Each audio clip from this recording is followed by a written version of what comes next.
पाँच मिनट इधर सोते, 5 मिनट के बाद ऐसे बैठते, ये नलके का पानी अपने ऊपर डालते। बच्चे नहीं सोते, सारी रात ऐसे बैठते, सारी रात ऐसे बैठते।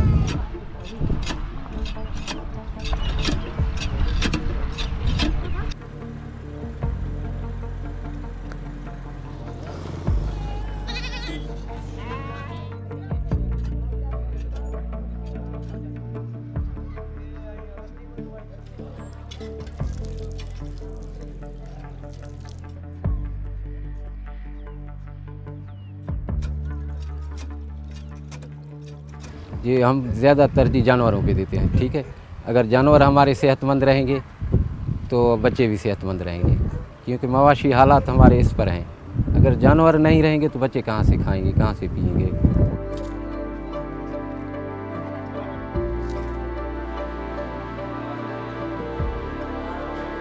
पहले तो जून जुलाई में जो ना यानी कि ये स्टार्ट होता था। जून जुलाई 2 महीने जो है ना ये सख्त तरीन गर्मी के होते थे और हीट स्ट्रोक इन दोनों महीनों में होता था। लेकिन अभी जो है ना आहिस्ता आहिस्ता ये बढ़ता जा रहा है। अभी ये मई के शुरू में ही यानी कि हीट स्ट्रोक शुरू हो गया है।